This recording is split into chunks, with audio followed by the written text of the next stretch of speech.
उत्तराखंड के पूर्व मुख्यमंत्री हरीश रावत 2 दिवसीय दौरे पर चंपावत पहुंचे, जहां मंगलवार के दिन पूर्व सीएम हरीश रावत चंपावत के पौराणिक न्याय के देवता गोलू देवता मंदिर में जाकर गोलू देवता की पूजा अर्चना कर प्रदेश की खुशहाली की कामना करी। पूजा अर्चना के बाद उन्होंने न्याय के देवता गोलू देव के दरबार में भाजपा के झूठ के खिलाफ न्याय की अर्जी लगाई। इस दौरान हरीश रावत के द्वारा भाजपा पर तीखे हमले किए गए।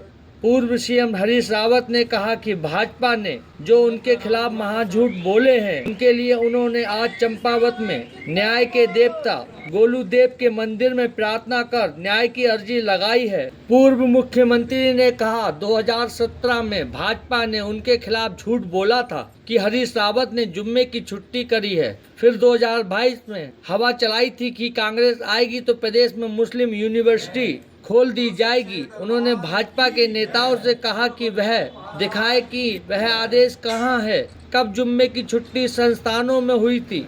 उन्होंने कहा कि हमेशा भाजपा ने झूठ बोलकर जनता को बरगलाया है। जनता महंगाई, बेरोजगारी, पीने के पानी की कमी जैसी मूलभूत समस्याओं से जूझ रही है। भाजपा ने पूरे प्रदेश में भ्रष्टाचार फैलाया हुआ है। जो भाजपा जनता का ध्यान हटाने के लिए धर्म की राजनीति कर जनता को आपस में लड़ा रही है। भाजपा ने देश को बर्बाद कर दिया है। जनता के आशीर्वाद का भाजपा दुरुपयोग कर रही है। भाजपा शासन ने जनता परेशान है। उन्होंने कहा कि भाजपा ने उनके खिलाफ जो झूठ बोले हैं, अब गोलू देव ही मामले में न्याय करेंगे। उन्होंने कहा कि जनता ने ही भाजपा को शीर्ष पर पहुंचाया है और जनता ही भाजपा को पाताल में भी पहुंचाएगी। पूर्व मुख्यमंत्री हरीश रावत ने कहा कि अब वह घोड़ाखाल, गोलू देव मंदिर आदि कैलाश व प्रदेश की सभी देवी देवताओं के पास न्याय की गुहार लगाएंगे।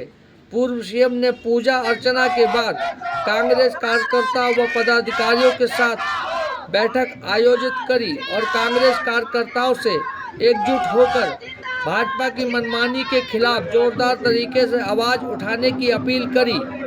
दरबार में हम लोग न्याय की कामना के लिए आए हैं। अहमदाबाद में कांग्रेस ने साबरमती के तट पर ये संकल्प लिया है कि जहाँ जहाँ अन्याय होगा उस अन्याय के खिलाफ हम संघर्ष करेंगे, लड़ाई लड़ेंगे। और उसका जो संकल्प पत्र है वो भी हमने गोलजू के मंदिर में पेश किया है। और जहाँ जहाँ तीर्थ स्थल है, माँ गंगा का आशीर्वाद लेकर हमने अभियान प्रारंभ किया था। उसके बाद अब न्याय के देवता गोलजू के मंदिर में आया हूँ। चितई भी जाऊँगा, घोड़ाखाल भी जाएंगे हम लोग जो है। और माँ जिया रानी के मंदिर में भी उनसे भी कामना करेंगे। और उधर नरसिंह देवता के मंदिर में भी जाऊँगा, जोशी मठ जो है, इस कामना को लेकर के। और चंडी माँ हरिद्वार से अभियान प्रारंभ करेंगे फिर से जो है, जिसमें ज्योतिर्मठ कहिए या जोशी मठ कहिए, वहाँ भी जाऊँगा। और मैंने ये भी संकल्प बांधा है कि आदि कैलाश में भी हम इस संकल्प पत्र को लेकर के जाएंगे। और इसके साथ जो भाजपा के दो झूठ हैं, क्योंकि झूठ और सत्य की लड़ाई है। सत्य कांग्रेस के पक्ष में है, झूठ भाजपा के पक्ष में है। और झूठ, जहाँ झूठ होता है वहाँ धर्म का नाश होता है। तो ये भाजपा जो है झूठ बोल करके लगातार धर्म का नाश कर रही है। 2014 में भी इन्होंने एक झूठ बोला, कहा कि हम हर खाते में 15 लाख रुपए भेजेंगे हर माँ बहन के। और उसके बाद 2017 में झूठ बोला उत्तराखंड के चुनाव के वक्त में। 2022 में उत्तराखंड के चुनाव के वक्त में भाजपा ने एक झूठ बोला। हमारा कर्तव्य है एक राजनीतिक दल के रूप में और एक व्यक्ति के रूप में भी मेरा कर्तव्य है कि मैं इस झूठ का पर्दाफाश करूं और इसको जनता तक लेकर के जाऊं और लोगों से कहूं कि भाजपा के लोग कितने झूठे हैं।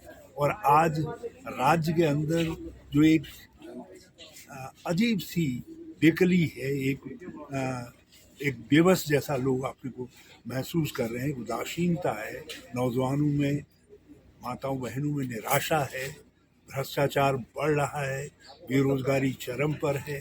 पलायन निरंतर बढ़ रहा है, जंगली पशुओं के आतंक से गांव के गांव खाली हो रहे हैं, विकास कार्य बिल्कुल ठप पड़े हुए हैं, तो लोग महंगाई से त्रस्त हैं, महिलाओं पर अत्याचार बढ़ रहे हैं, शिल्पकारों पर अत्याचार बढ़ रहे हैं।